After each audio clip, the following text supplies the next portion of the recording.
Demonya, puta ng mga magnanakaw ay hindi natin pinapahintulutan.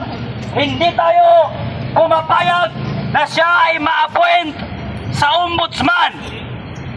Bakit natin naayahan ang isang katulad niya na maging ombudsman?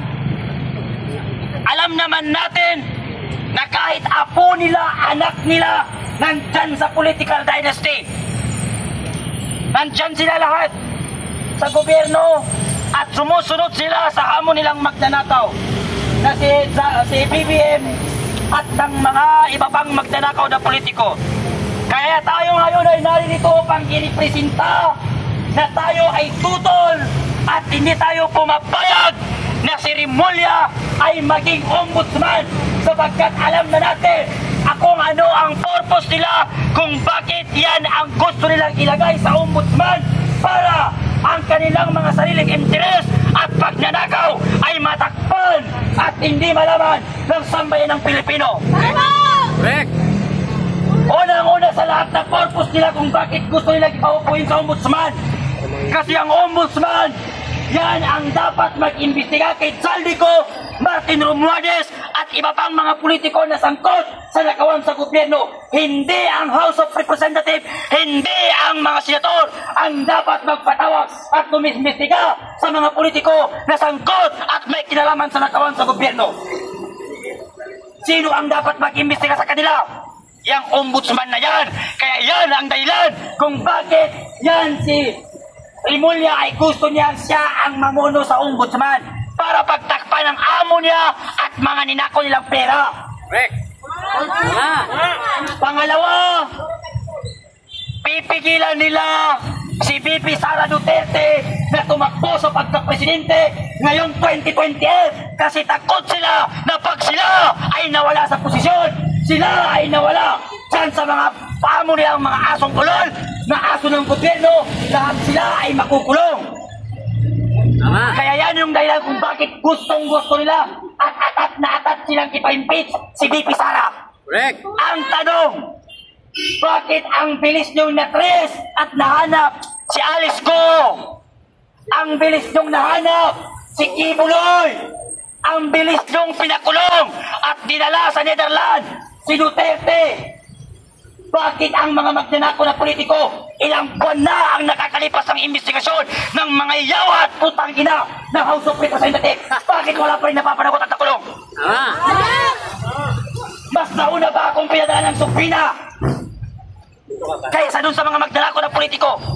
Unang-una sa lahat, hindi ako politiko, hindi ako magnanakaw. Ang dapat na pinadala nyo ng subpina si Martin Romualdez at si Zaldico at iba pang sangkot sa nakawan sa gobyerno. Correct! Kaya naghihirap ang Pilipino dahil sa mga politikong namumuno sa atin na walang ginawa kung hindi magnakaw at magpakasarap sa kaban ng bayan. Kaya ngayon kami ay naririto at humihingi kami ng tulong at saklolo dito sa Supreme Court na sana huwag ninyong ayahan o pagbigyan na si Boy Remulla ang asong kulol ng gobyerno at bayaran ni BBM ay hindi maupo sa ombudsman. Tama! Tutulan ba natin ito? Yes! Tumututol ba tayo? Oh! Tayo ay hindi papayag sapagkat alam na natin kung ano ang kanilang gusto at kung ano ang purpose nila kung bakit yang si Boying Remulla ang tuta ay gustong-gusto niyang maupo dyan sa ombudsman. Ang COMELEC hawak nila, ang Congress hawak nila, ang Senate hawak nila, pati ba naman ang ombudsman hahawakan ninyo? Para ano? Para kayo ay magharian? Para ano? Para pagtakpan ng mga nakawan na nangyayari sa gobyerno? Ilang tagapagsalita na ng mga Pilipinong mahihirap ang nakulong. Pero bakit yung mga magnanakaw hindi napukulong? Pero kahit pa paano, nagpapasalamat pa rin ako sa CIDG nung iniimbestigahan nila ako kanina. Binigyan ako ng kape. Pinagkape nila ako. Makaswerte. Mababait naman pala yung nasa CIDG kasi mga followers ko naman sila. Binigyan ka pa, ha? Mga followers ko sila. Napakaswerte Sa yung mga followers mo CIDG, yun. kay Captain Ray, maraming salamat sa kape na binigyan niyo sa akin. Nagpapasalamat kung wala nga lang pa. May gatas ba? Oh? At least may kape. Correct. Nakakapagtaka lang, nakakalungkot lang. Sa totoo lang, yung mga politikong magnanakaw, yung mga mukhang burat na magnanakaw na politiko, wala sana kami rito sa kalye, wala sanang magrarali kung nasa matino kayong pag-isip at kung may nagagawa kayo sa ating bansa. Hindi kailangan ng Pilipino magrali. Pero bakit tayo nandito at nagrarali? Dahil ang mga namumuno sa atin ay walang konsensya at pagmamahal sa bawat Pilipino. Tama. Nakita niyo yung bata na 15 years old na namatay? Nakita niyo yung grade 10 na batang namatay sa rally noong September 21? Napakaraming pangarap sa buhay. Ni hindi man lang nakapag-moving up, pero namatay siya dahil sa pakikipaglaban niya sa kanyang kinabukasan. Namatay siya dahil sa paninindigan niya at prinsipyo niya. Pero hanggang kailan pa matututo ang mga politiko? Sana maisip ninyo na sa bawat pisong ninanako ninyo, pangarap ng bawat Pilipino ang inyong pinapatay. Correct. Tama, mali? Tama. Sana yung next speaker, pumunta na rito. Naubos na ang boses ko sa CIDC. Baka susunod, hindi na Meron na. sabihin ang ipadala sa akin, baka waran, pag hindi pa rin umubra ang waran, baka shoot to kill. Correct. Pero wala naman problema, kaya malawak ang lupa. Pag hindi kami magkita-kita ni Martin Romualdez dito, sana sa impyerno magkita tayo, balbakuin namin kayo yung mga putang ina nyo. Tinahin mo. Alanin mo, nagpapakasarap ang mga anak niya. Ang anak niya na doon, 10 million every month ang pinapadala. Samantala yung mga estudyante dito, walang makain, pinabaha. Tapos sasabihan pa rin sila Alonte, wala kaming utang na loob sa mga Pilipino, yawa. Bramo, panty mo, natin mo, pati bahay mo, pera ng taong bayan yan. Correct. Kaya sana magkaroon ng utak ang mga namumuno sa atin, pati ang kanilang mga anak. Thank you very much. Good. Okay, magandang hapon po sa atin lahat. Kita nyo naman ang ating pagmumukha. Dito na naman sa harapan.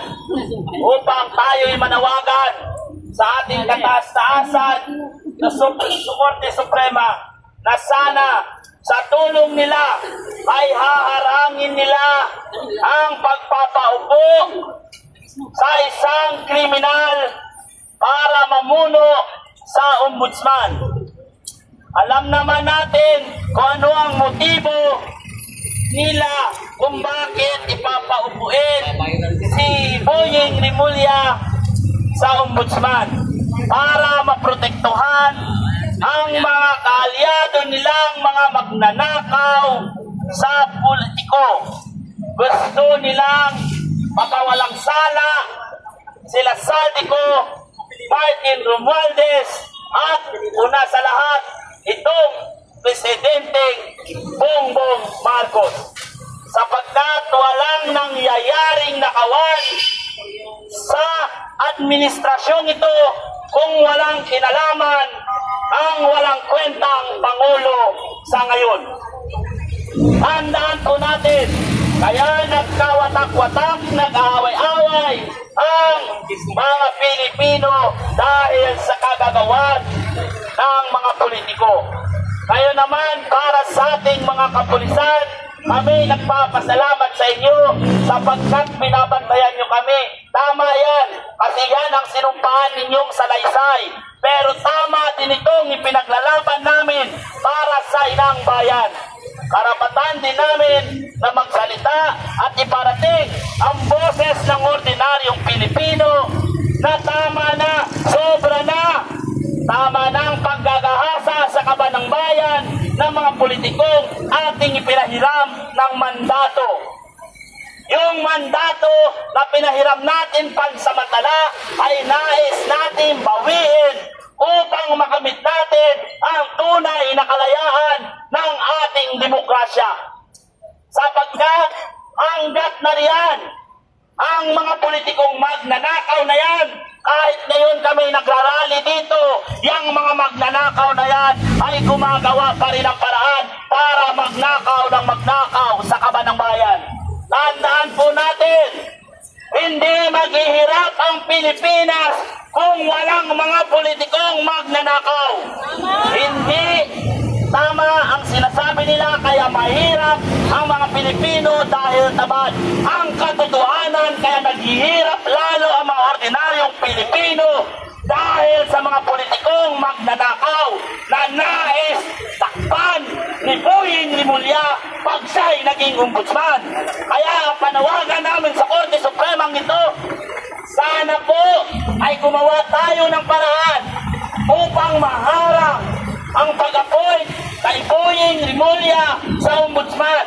At alam naman natin kung ano ang gagawin niya sa ombudsman. Yan ay saraulain lamang para patakpan ang mga pagnanakaw ng kanyang mga amo. Sapagkat si Boying Rimulya ay isang tuta ng mga politiko Correct. na naging sunod-sunuran kapalit ng pera na pinatakap sa kanyang mata, na pera ng taong bayan, na dugot pawis ng pinagtrabahuhan bago pa man dumating ang sahod ng mga ordinaryong Pilipino ay kinakaltas na ang buwis at taxes na ninanakaw na mawala hiyang politiko.